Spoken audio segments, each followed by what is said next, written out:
Alright, so tools needed for this job. You're going to need an 8mm socket. I used a 1/4" drive. A T27 Torx. Doesn't have to be a socket, but that's what I used. 7/16.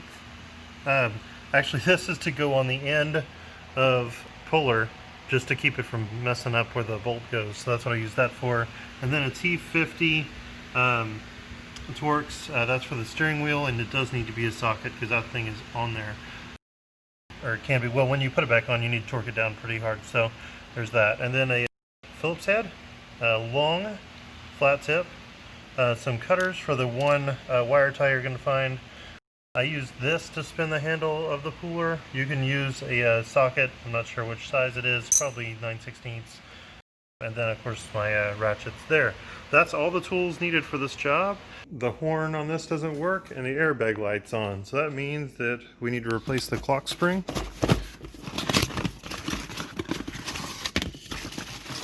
That connects those two to the rest of the car. Here's our part. Here's the part number, Dorman 525222. First step is to open the trunk and then just pull up the carpet piece there that's on plastic. You just grab it and pull it up, and then I just loosened this as an 8mm bolt. 8mm, loosen that up. Might need to get there you go. Alright. Make sure that you stuff it somewhere where it cannot come back up and touch that post. Even better yet, stick something over that post so that it can't accidentally happen. But I'm just going to leave it like that. Okay, so next we have to take 2 bolts off of the steering wheel, and they are also an 8mm.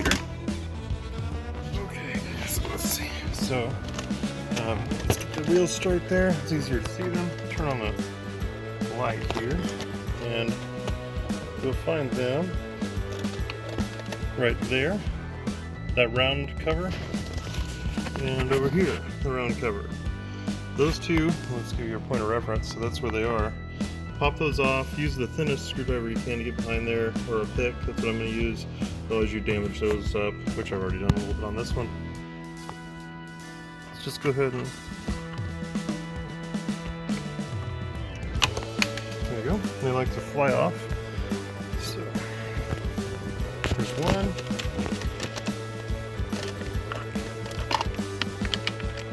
There's 2. Alright, so there's where the bolts are right there. Take those 2 off. Here are the bolts, in case you want to see how long they are. That's about how long they are there. Once you get that off, remember what I said about undoing the battery cable, because this is one of those times where you don't want to skip that step. When you're handling an explosive, you don't want to, I used to set these off for the dealership to make them inert, and you do not want to have this go off on accident. So here's the clip right here.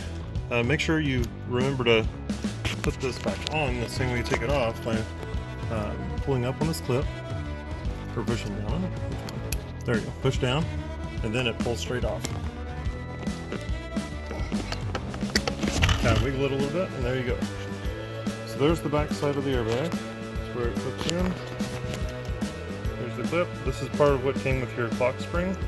The other part is here. You need to take this off. Okay, so we got that. Now this is going to go right back through there to the clock spring. Next, we need to take off this bolt and then use our steering wheel puller. So let's get to that. Okay, so this is a T50 Torx. So I've got it right here. Let's get that in there.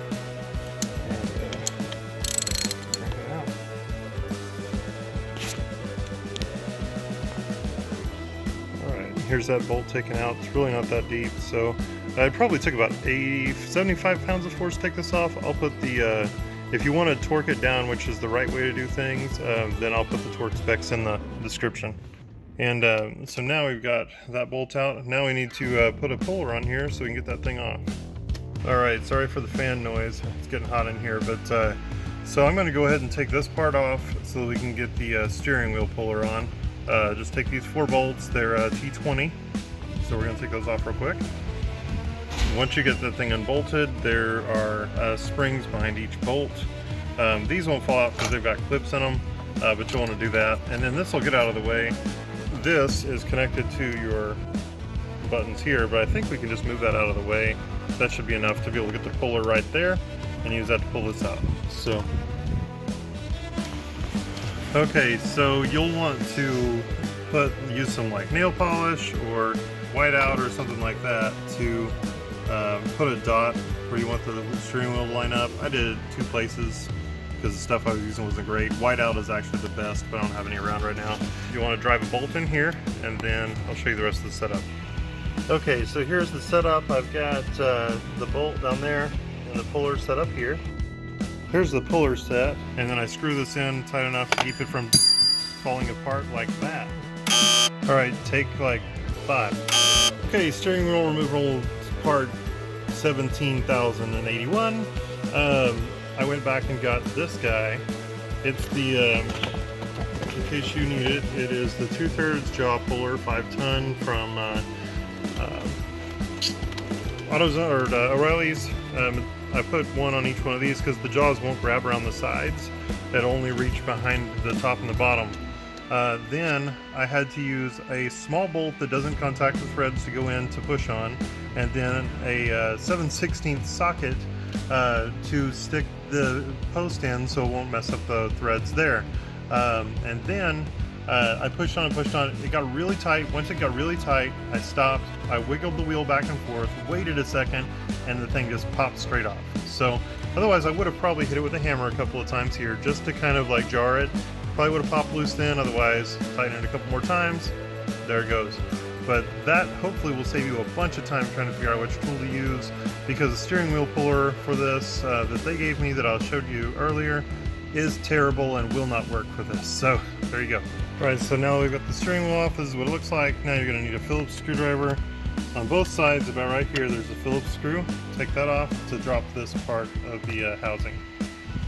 Okay, and then after you have these screws out, I used my handy pick to kind of get up in between there and just gently pop those down so as not to do any damage, and kind of ran it back down there.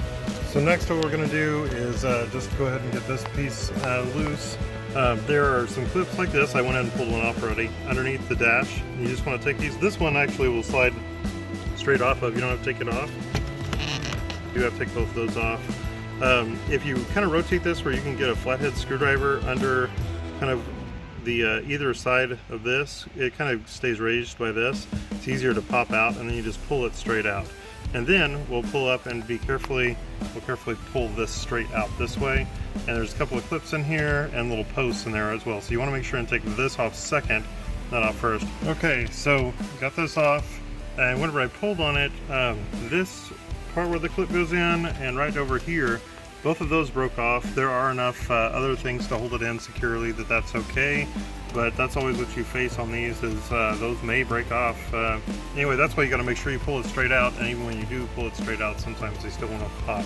So even if you're gentle. So then you just need to release this clip,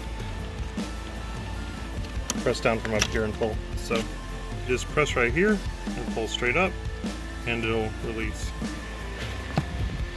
Alright, like I said, I went in and hit release. Again, you got to be careful of this guy right here. So it's good to, you can use a flat tip screwdriver, or like I said, I like to use this pick to kind of get back in there and release those clips.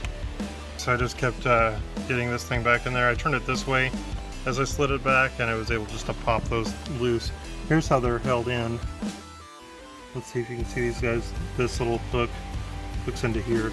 So, okay, so the next part is to remove the clips. They're located 1, 2, and 3. Okay, so the easiest way to do this is, again, I like this guy. You just reach behind it and pop that clip. Up here, I can reach up here with this, and I can just pop the clip. There we go. And that's 2 loose. And then,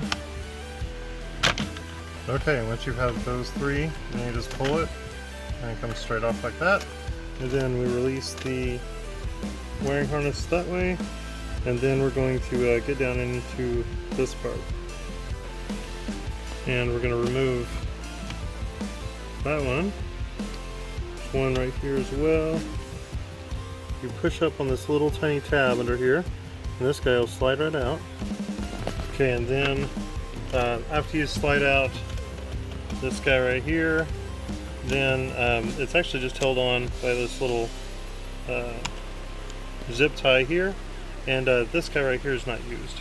So I'm going to clip this zip tie, and then we'll be on to taking this off, which actually you can just take the clips off same way before. There's one here, one back there, and then on either side here. There we go. So I'm going to release the two back ones. Those clips are right here on either side, and then one in the back on either side. We'll remove this wiring harness here. Okay, you want to reach back in there with a long screwdriver to get that back one, because otherwise you have to take off more from under here, and that's just more of a pain than you need to do. I want to take these guys off right here though. There's just a button to push up underneath them. You press and squeeze my little pick to push up on that, and then use the other hand to pull it off. Okay, so after using an actually a long shaft flathead screwdriver to release that back clip, which was much easier than trying to undo these without this thing being loose. But now that this thing's loose, you can grab these, undo. There's 3 wiring harnesses on the side. You just press up the bottom button and then pull them out. It's a little easier said than done, but not too hard. And pull the whole thing out here. Okay, so another tip for reinstallation: when you're putting this back in, I'm trying to see if you can see it. There's a so there's a couple little nubs here that keep this thing from just sliding back and forth on this frame rail whenever you're doing it. So you have to get these lined up for it to pop up in there. And so you may want to slide your screwdriver up underneath the bottom to kind of like help you push this up here. Just be careful not to break the body when you're doing it. But now I'm gonna get that done. Okay, once you've done that, definitely a flashlight helps to get those little alignment posts hooked up into the holes that go through the metal there. Once you get it in there, I definitely click the front 2 in first, and then use the long screwdriver to go down there and gently but firmly push up until it popped into place. It's a nice sound because that means you're on your way. And make sure that you've really got these guys in there well, because you do want to drive down the road and that thing, one of these guys come loose on you. So okay, so the white wire clicks back in here, with the black one right back there. This guy again is not used. And then there was a little clip covering, oh here it is, there was a clip on here holding this all in place so that this wouldn't rotate around a lot in shipping and things like that. Make sure you pop that clip off there, because this needs to be able to rotate or it's kind of useless. Now we'll get on to getting this panel back on, and then the steering wheel. Okay, so we're back putting this part back on. I placed this back in its spot, put the springs, kind of just gently place them on there. I think the longer ones go on top and the shorter ones go on bottom. That's kind of the return for your horn, springs and everything. So I unfortunately didn't pay attention to where those came off. So that ended kind of abruptly. Once I got the clock spring back in, steering wheel back on, and all that good stuff, everything was good to go with the car. The light went away, so that was the main thing. Now, if this was helpful, check out our other videos, like, subscribe, all that good stuff, and we'll see you on the next one. Thanks. Bye.